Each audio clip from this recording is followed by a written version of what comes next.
following the aftermath of Yumen incident.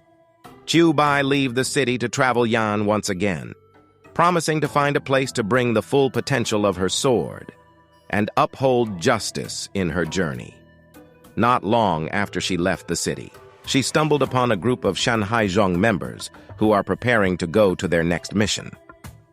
Witnessing the atrocities they have done in Yumen, Qiubai decided to take them down. She managed to take the whole group outside until she reaches their hideout, where she met a boy who looks to be around 15.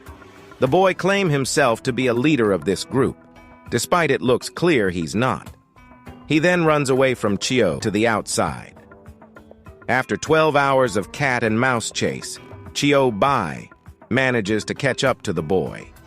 The boy, who revealed his name to be Fang Xiaoxi, threatened he would blow himself up with a cloth bag filled with explosives if Qiubai gets close. But Qiubai swiftly moves to the boy and cuts open the cloth with her sword, revealing it to be nothing but some knickknacks. There's also a talisman strung on an iron key with the word Mushan Village on it. Qiubai deduces it is a key to his house, considering he seems to have not taken part in human atrocities and is still a kid. Qiubai tells the boy she will bring him back home, but Xiaoxi doesn't want to go back, so he threatens Qiubai with his knife. But Qiubai closed into the boy and pointed the tip of her sword close to the boy's neck, showing she can easily end his free trial of living. But since Qiubai is patient enough, she will take him home, because apparently taking him to the authorities is troublesome. Moving on, Qiubai and Xiaoxi have traveled for 2 weeks. It's not an easy journey with how Xiaoxi always tries to escape. During their stop in an inn, Xiaoxi once again escaped from Qiubai. After running for some time, he found himself in the woods. He sits down to rest, only for Qiubai to catch up to him shortly. But not long after, there's a hungry tusk beast approaching them. Xiaoxi panicked and fell to the ground. As the beast lunges towards the boy, Qiubai also moves and manages to save Xiaoxi by killing the beast, but got a few nasty scratches because of it. After that, they make a camp for the night while enjoying roasted meat from the beast.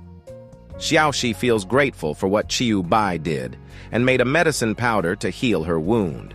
They share a conversation, and here we know Xiaoxi has not returned to his home for 3 years. He said he ran off to make a name for himself because the people in his village look down and bully his family. It doesn't matter, good or bad. If people feared him, he won't be bullied anymore.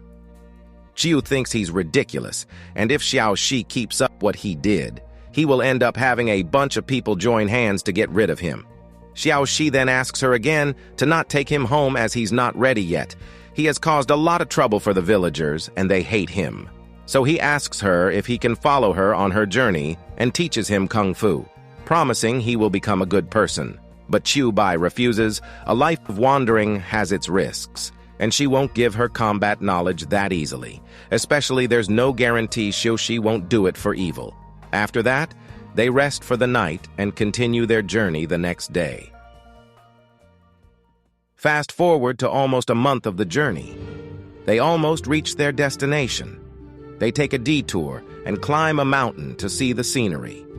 Amongst the barren land and mountains, they can see the Qidao, a Yanese infrastructure project, roads meant for catastrophe avoidance, resource transportation, and aiding people living in remote areas. These roads are so important and must checked and repaired regularly. After that, they continued their journey and finally arrived at the Mushan village, a village that is pretty much out of nowhere, where 100 or so people lived. At the entrance, Qiubai sees the village temple, and near it is a lone, fresh grave that is pretty inconspicuous. A villager working in the field spotted Xiaoxi, and for whatever reason he panicked and ran away. The duo then reaches Xiaoxi's home.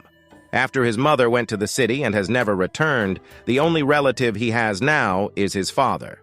But there's no one home, and they notice that villagers have gathered in front of the house.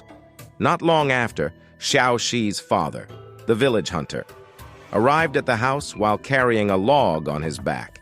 He seems surprised to see his son, but he keeps quiet and leads the duo back into the house. But before that, a villager reminds the hunter about their agreement. Later, while Xiaoxi is with his father, Qiubai goes to see the village. There she is approached by the village headman and elder. He thanks her for bringing the boy back after all these years, and also explain that the village has been in a tough situation. With drought, bad harvest, and natural disasters these past 2 years, Qiubai then asks why many villagers seem hostile towards Yaoxi. The elder says Yaoxi has been a troublemaker since he was little, but 3 years ago he went too far by blowing up the village temple using explosives his father made for hunting. The temple was built to commemorate the ancestors who once turned this barren land into a living settlement. As for why Xiaoxi did that, it's because the temple was moved into his family's land. He also explains that everyone in the village is of Zhou clan except for the hunter, who once a wanderer and has been lived here after marrying a woman from the village. Xiaoxi must have thought the villagers bullied his family. The boy also openly thinks the temple is useless, so he blew the place up, but he also caught in the blast and was injured pretty badly. With his remaining strength, he ran away from the village. Despite what he did, the people in the village form a search party to look for him. But given how injured he is and the danger outside of the village, they gave up the search and proclaimed his death after a few days. And now that the boy has returned, the elder assures that the boy is welcomed in the village. Later, Qiubai bids her farewell and tells Xiaoxi to make his peace and cause no trouble. On her way out of the village, she is accompanied by the elder. There she sees the grave from before. She can't help but feel there's something more going on in the village. Shortly after Qiubai left, the elder gathered the whole village to the temple. Here we know the mysterious agreement between the hunter and the villagers. A couple of days ago, before Xiaoxi and Qiubai arrived, there's a mudslide that destroyed part of the Qidao near the village. And to make matters worse, the disaster killed a boy around Xiaoxi's age. No one knew who the boy was. Judging from his look, he came from the city. And the only item they can retrieve is the boy's camcorder. They want to report it to the authorities, but some villagers suggest something immoral. They suggest faking the mysterious boy's identity as the missing Xiaoxi. That way, the village not only will get income from maintenance work, but also big compensation for the boy's death. The village desperately needs money to survive these difficult times. So, with a heavy heart, the elder agrees. And the hunter, despite his protest, eventually agree, after thinking he could use the money to leave the village and search for the real Xiaoxi. Back to the present. Now the real Xiaoxi has returned. The elder has no choice but to order Xiaoxi to play along with their plot, giving his name to the mysterious boy and faking his death. And if he wants, he can change his name to Zhou later. Xiaoxi doesn't want to give away his name that easily. But there's no going back since they already reported this, and the government agent will come shortly. So they lock Xiaoxi somewhere until it all settled. Then another flashback, after the whole village agrees to this plot. The elder visited the temple alone to make an offering and send words to the ancestors that he had no choice. He already informed the government about the village situation 2 years ago and was promised a subsidy. But they still haven't received it yet, and the village desperately needs money. After that, the elder left, but he didn't notice there was someone else in the temple. It was our favorite wandering monk, Saga. She took shelter in the village after the recent deluge, and was meditating until she heard the elder talk. She wants to do something, but first she needs to comprehend the whole situation. Moving on to the present, the elder can be seen talking to several villagers, from the one that tells us that the hunter will make and place Xiaoxi's grave marker, and act as if he truly lost his son once the officials come to the village. The elder also talks to a villager whose tractor is broken, and the elder suggests using parts from his mobility scooter to fix it. Then he feels someone watching him. It was Qiubai. She hadn't left the village and had been following and eavesdropping the elder for some time. Learning their plot, she goes to see the hunter. Qiubai taunt him for agreeing to do this. But the hunter says it's something they must do for the village. And once it's for finding the missing Xiaoxi, only for him to come back days later. Qiubai understands their struggle but thinks the mysterious boy and Xiaoxi shouldn't be treated like that, and there's no guarantee that Xiaoxi won't be harmed. So, for now, she will stay in the village and make sure the boy is safe. Later that night, some kids are playing with the mysterious boy camcorder that they got from the elder's room. The elder sees this and demands they return it. But the kids say they managed to turn it on.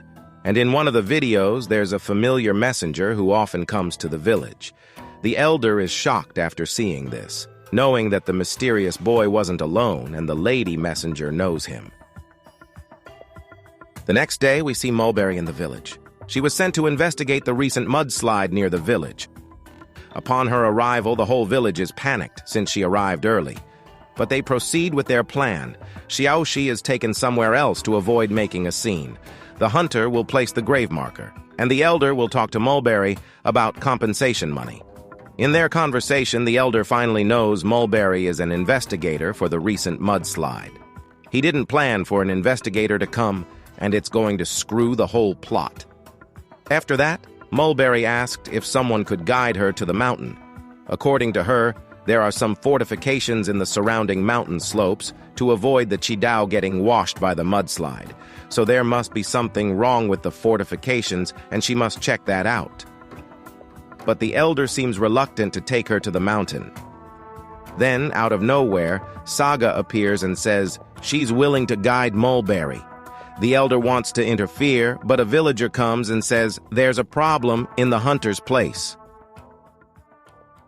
We see the hunter and some villagers doing their Hollywood acting. But the hunter hesitates and drops the marker, and asks whether the villagers will really treat his son well after all of this. Some villagers got angered since the government agent could hear and they already talked about this. Some of them then forced the hunter to place the marker, until Qiubai arrives and splits the marker in half. She confronts the villagers, saying what they will do will defile 2 lives, and their struggle is not a reason to do this. They do this, and they will pass the point of no return. The crowds went quiet, and a villager tells her about Xiaoxi. He was taken to the summit, and that something terrible might happen. Hearing this, Qiu and the hunter rush in to save the boy. Meanwhile, we see Saga and Mulberry in the mountain. After careful inspection, Mulberry deduces that the mudslide was not caused by a natural occurrence, proven by explosive residue near the destroyed section. Saga wonders who will use such explosives here, until Saga and Mulberry see something below. She pokes the vegetation around it with her naginata and sees old tracks made by mobility scooter that only the elder owns. While all of this is happening, Our Lady Messenger has arrived to the village. She learned what the villagers were plotting from one of the villagers, though still not knowing that the mysterious boy is the one she has traveled with. She sees the elder and approaches him, then angrily drops a heavy package near the elder. The package is a subsidy from the government that the village has been waiting for 2 years. The government didn't forget about the village, but the catastrophe has caused a delay. The elder is speechless for a moment and then tells a villager to release Xiaoxi, but the woman said that Xiaoxi had jumped off the cliff. A while back, 2 villagers take Xiaoxi to the summit so he won't cause trouble. But Xiaoxi threatens that after all of this is over, he will tell the officials the truth. One of the villagers had enough and prepared to throw him off the cliff. Luckily, Qiubai comes in time, knocks the 2, and saves the boy, followed by the hunter shortly after. Now that he is free, he will reveal the truth to the investigator. But surprisingly, the hunter stops him. He tells him they are part of the village and they must not screw this up. They owe that much to the village if they want to stay. but Xiaoxi tells him they do not need to stay. They can go to the city, and Xiaoxi can do all kinds of jobs to provide for both of them. But the hunter mentioned Xiaoxi's mother, who once ran to the city to experience living there and make a better living. But she returned to the wilderness after only 6 months, and only managed to send a small sum of money before she passed away. The hunter explained, if living outside the village is better, Xiaoxi wouldn't be here today, escorted by Qiubai after 3 years without even a dignified life. Overwhelmed by his feelings, Xiaoxi then asks if it's better if Fang Xiaoxi dies. The hunter said yes, that it's better if that name is gone. Upon hearing that, Xiaoxi runs off to the edge and throws himself off the cliff. Shifting to the elder, he goes to the temple to send his words to the ancestors. It's revealed he indeed planted the explosives and destroyed the fortifications, so that mudslide will occur and destroy the Qidao, in hope that the maintenance will provide income for the village one way or another.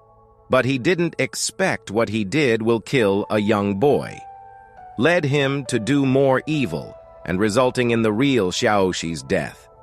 Then Saga appears and reveals she has learned everything, and is the one who helps the 2 kids turn on the camcorder.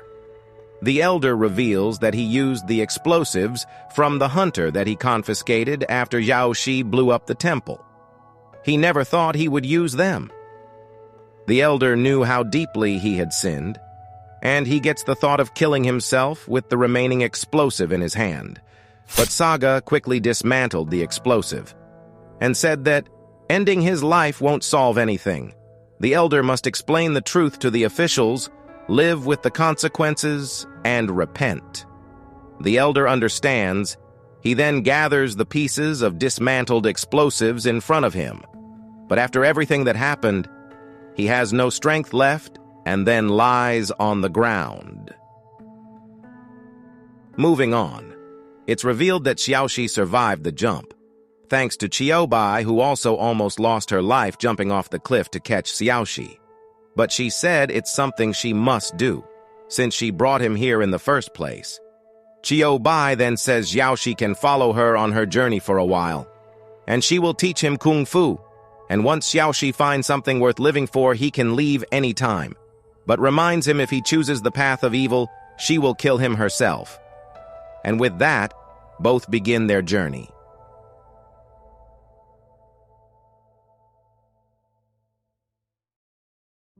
Now this is the last part of the story. The story was told mostly from the mysterious boy's point of view, a teenager from an unknown city and seems to came from a well-off family. Before his journey, he was diagnosed with our bad old oropathy. Knowing he won't live much longer, he decided to travel to all kinds of places, experience the life outside the city, and make a documentary as his farewell gift. The boy has traveled for many months now, and expresses his joy when he steps out of the nomadic city and feels the real earth for the first time, seeing the scenery and experiencing many different things. He never felt this alive, but it also made him more afraid of death. He also thinks about the struggle of the people living outside of the city, and thinks that there should be a change. At one point, he met the lady messenger, and ask if he can travel with her since he's not familiar with the surrounding area. The messenger is skeptical since he said he lost his ID and has no way to compensate her, but still let the boy to come along if he can keep up. Later, they are currently resting, and the boy used this chance interview her. We learned that one of the reasons the messenger stayed in the rural area and became a messenger is because she's an infected. She could go if she really wanted to, but she looks in herself and thinks being a messenger is what she does best. The boy asks if her struggle is unfair, but she just says it's not on her to judge, and there's nothing wrong with working hard and making simple living. The boy then says, how could things change if things continue like this? And continue on about people should not limited to what they born into, that they should have equal opportunities and resources. The messenger then stops the topic since it's getting tense. So the boy asks about the most unforgettable thing in the messenger's career.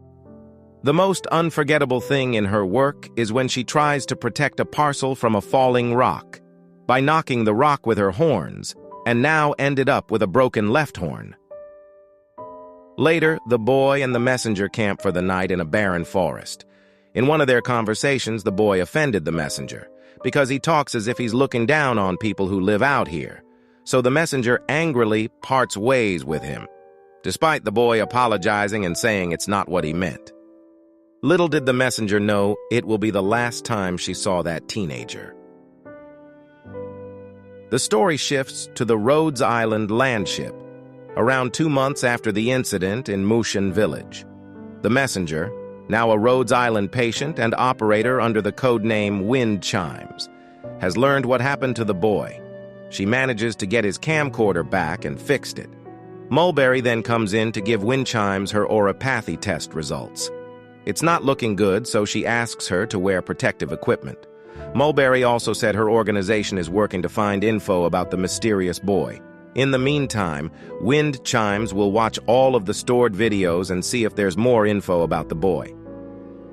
In one of the videos, there's Wind Chimes in a village giving letters and packages to their recipient. Through his narration, seeing the people's expressions makes the boy think that the lives of people are not so different after all. The story shifts to Wind Chimes now in Mushan village. With the subsidy they received, the villagers managed to improve their living conditions. The elder is mentioned to have left somewhere, and the village temple will be relocated. Wind Chimes also now carries the boy's camcorder wherever she goes, and films her journey just like the boy did, to fulfill the boy's wish of finishing his documentary. The last scene is about when the boy recently parts ways with Wind Chimes. He realized he thought wrong about the hardship of life, and record himself apologizing to Wind Chimes for what he said. But then all of a sudden, a familiar young man around his age stumbled upon him. It was Qiubai, who would have thought the two boys actually met, before an incident fell to both of them. Qiubai asks if the mysterious boy can record him saying some cool stuff, and after that he goes off, saying that there's a great demon after him. Well, that's all the story for this event. Hope this helps if you don't have time to read the story in-game. That should be all. Adios.